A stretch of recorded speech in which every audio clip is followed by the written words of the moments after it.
এখানে যে হাতার ডিজাইনটি দেখতে পাচ্ছ, এই ডিজাইনটি খুবই জনপ্রিয় একটা ডিজাইন। বর্তমানে কিন্তু এই হাতার ডিজাইনটি খুবই ট্রেন্ডিংয়ে আছে। তো চাইলে তোমরা এই ডিজাইনটি দিয়ে ব্লাউজ, তারপর গোল জামা বানিয়ে নিতে পারবা। তো আমি এখানে গোল জামার মধ্যেই ডিজাইনটা করব। এজন্য আমি প্রথমে নর্মাল যে হাতা আমি জামার মধ্যে দেব, এরকম একটা হাতা কাটিং করে নিয়েছি। দেখতে পাচ্ছ একেবারে নর্মাল, এটা সবাই তোমরা পারবে। এরপর আমি এখানে একটা হাতার জন্য ডিজাইনটা দেখাবো, এই জন্য এক টুকরো কাপড় নিয়ে নিয়েছি। কাপড়টাকে আমি এভাবে একটি ভাঁজ দিয়ে 2 পাট করে নিয়েছি। তো এখানে প্রথমে আমি তোমাদেরকে কাপড়ের চওড়া এবং লম্বাটা দেখাচ্ছি। এখানে কাপড়ের চওড়া আছে আমার 15.5 ইঞ্চি, আর কাপড়ের চওড়াটা আমি 2 ভাঁজে রেখেছি এখানে 8.5 ইঞ্চি। তো আমি যেহেতু জামার মধ্যে দেব, ডিজাইনটা একটু বড় করে দেব, এজন্য আমি কাপড়ের পরিমাণটা বেশি রেখেছি। ব্লাউজের মধ্যে যদি তোমরা ডিজাইনটা করতে যাও তাহলে কাপড়টা একটু কম নেবে। তো কাপড়ের লম্বাটা আমি তোমাদেরকে বলে দিচ্ছি। কাপড়ের লম্বাটা ব্লাউজে দিতে গেলে তোমরা 14 থেকে 14.5 ইঞ্চি নেবে, আর চড়ায় তোমরা 8 ইঞ্চি নেবে। তো এরপর আমি দেখো কাপড়ের বন্ধ সাইডটা আমার দিকে রেখেছি আর অপর পাশে খোলা আছে। তো বন্ধ সাইড থেকে আমি এখানে এক মাথার দিকে কিন্তু 4 ইঞ্চিতে একটি মার্কিং করব এবং অপর পাশে আমি 8 ইঞ্চিতে একটি মার্কিং করব। এরপর এভাবে একটু ব্যাকা করে আমি মার্কিং করে নেব, মার্কিং অনুযায়ী কাটিং করে নেব।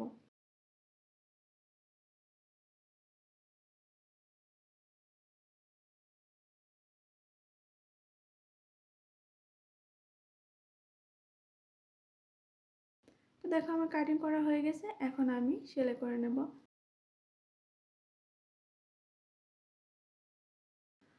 তো এই যে সোজা সেটটা দেখতে পাচ্ছ, এখানে আমি প্রথমে সোজা একটা সেলাই করে নেব, এর উপরে কিন্তু লেসটা লাগাবো।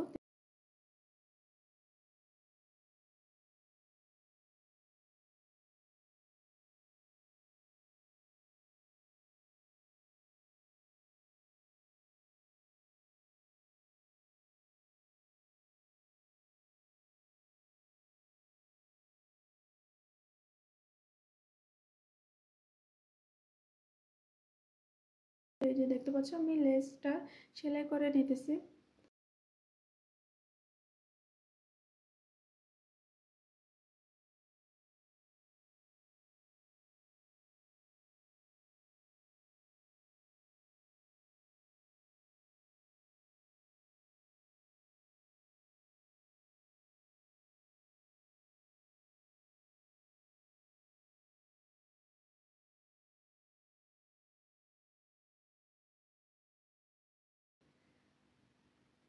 তো লেস সেলাই করে নেওয়ার পরে এখানে এখন দুই পাশে আমাদেরকে কুচি দিয়ে নিতে হবে। তো কুচিগুলো উপরের দিকে থাকবে, আমি একটু তোমাদেরকে দেখাচ্ছি, তোমরা খেয়াল করলে বুঝতে পারবা কুচিগুলো আমি কিভাবে দিতেছি।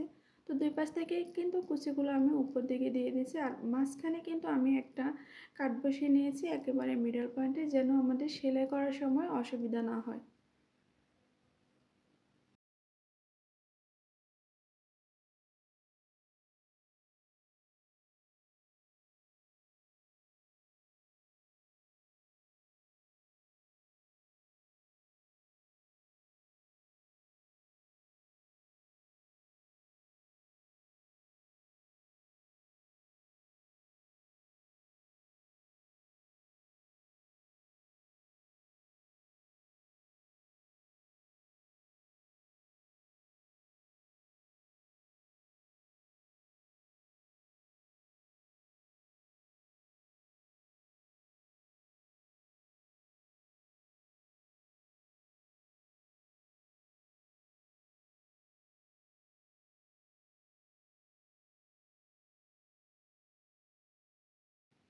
দুই পাশ থেকে কুচি দেওয়ার পর এখন আমি যে আমাদের জামার হাতাটি আছে, জামার হাতাটি নিয়ে নিলাম। তো জামার হাতাটি আমাদের সোজা সাইডে থাকবে এবং এই যে ডিজাইনটা আছে এই ডিজাইনটাও আমরা সোজা সাইডে রাখবো, রেখে এরপর এক পাশ করে আমরা সেলাই করতে পারি, অথবা যদি তোমাদের আইডিয়াটা থাকে তাহলে তোমরা এখানে সেলাই করে নিতে পারো। তো সেলাইটা যেন ঠিকঠাক মতো মাঝামাঝিতে হয়, এই জন্য আমাদের যেটা করতে হবে, হাতার যে মাঝামাঝি বরাবর আছে এখানেও একটা কাট বসিয়ে নিয়েছি আমি মিডল পয়েন্টে। এরপর দুই পাশ থেকে আমি 6.5 ইঞ্চিতে মার্কিং করেছি। আর ব্লাউজের মধ্যে যদি তোমরা দিতে যাও তাহলে এখানে তোমরা 4.5 থেকে 5 ইঞ্চিতে মার্কিং করবে। এই মিডল পয়েন্ট থেকে 4.5 থেকে 5 ইঞ্চিতে মার্কিং করবে। তো আমি 6.5 ইঞ্চিতে দুই পাশে মার্কিং করে নিয়েছি। এখন এই মার্কিং থেকেই কিন্তু আমি সেলাইটা শুরু করব। তো এভাবে সেলাই করে নেওয়ার পর এই মাঝখানে কিন্তু আমাদের দুইটা সেন্টার মিলতে হবে। তো এর জন্য যদি আমাদের আরও কুচি দিয়ে নিতে হয় তাহলে আমরা কুচি দিয়ে নেব।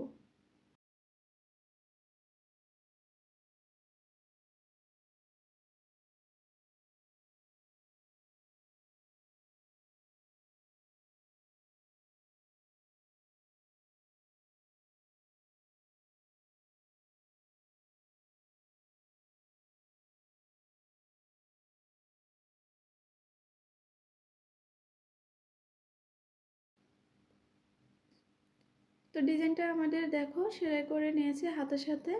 এখন আমাদেরকে জামার সাথে সেলাই করে নিতে হবে। তো নর্মালি আমরা জামার মধ্যে হাতা যেভাবে সেলাই করি এভাবেই সেলাই করব। তো আমি এক পাশ করে সেলাই করব যেন ডিজাইনটা মিডিলেই থাকে। তো এই জন্য দেখো আমি এক সাইড থেকে সেলাই করাটা শুরু করতেছি। এখান থেকে জামাটা আমাদের সোজা সাইডে থাকবে আর হাতাটাকে আমরা উল্টো সাইডে নিয়ে তারপর সেলাইটা করব।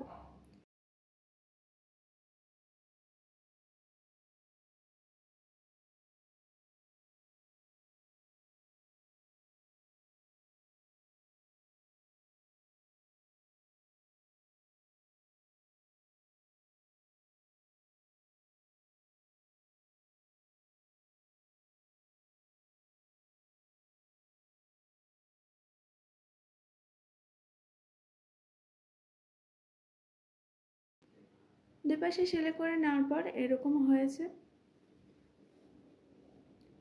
তো ভিডিওটি কেমন হয়েছে অবশ্যই কমেন্ট করে জানাবে, আর ডিজাইনটা কেমন লেগেছে সেটাও কমেন্ট করে জানাতে ভুলো না।